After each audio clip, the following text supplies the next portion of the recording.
Hello, Dr. Berg here. In this video, we're going to talk about intermittent fasting and discipline. So the first thing I want to say is, for those of you that are already doing this, I'm going to say you are amazing, because it's not easy to go 18 hours or 20 hours without eating. It takes a tremendous amount of discipline. So well done on that.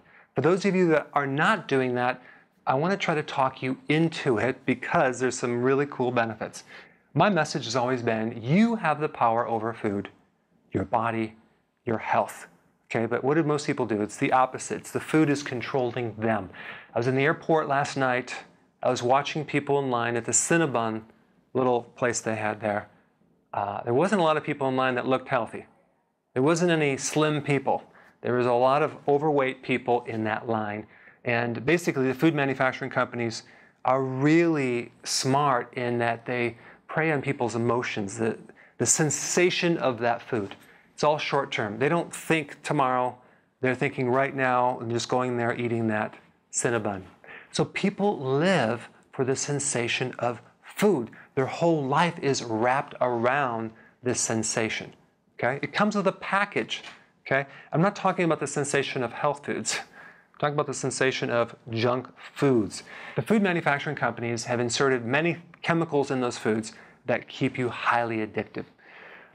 So what's happening is they're being controlled by this blood sugar trap.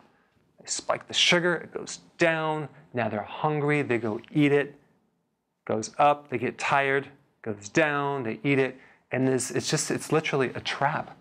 So in intermittent fasting, it's an exercise in self-discipline. Now, when we get to intermittent fasting, most people are doing it with fairly healthy foods.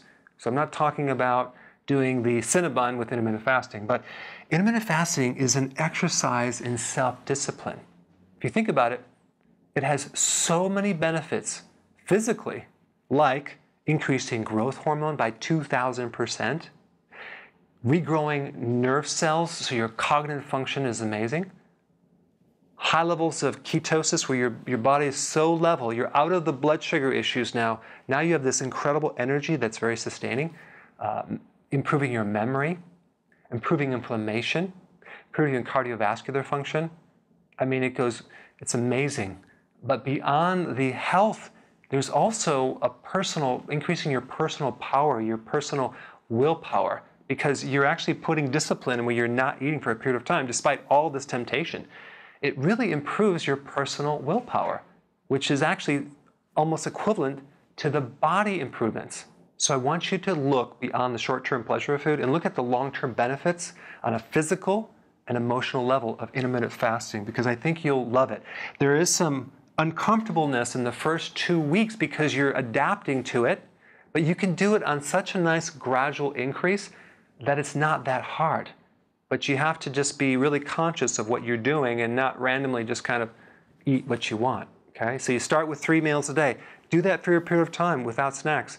Then graduate to, eating later and later and later, the breakfast, until the point where you're having no breakfast at all. You're just doing a lunch and a dinner, 2 meals. So I put a link down below of how to do this. So the next step is just to start.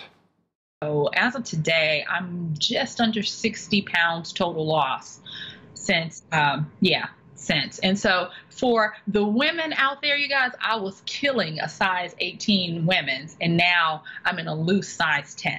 Wow, that's fantastic. You basically have a six-pack ab right now, right? Oh yeah, absolutely. I never really had six-pack abs, let's just say. Even when I was 170 pounds, soccer weight, it wasn't defined, let's just say, in terms of that. You can kind of see the outsides, but you never could see the inside. Now you can definitely see the whole thing, especially if I flex a little bit, that's very prominent.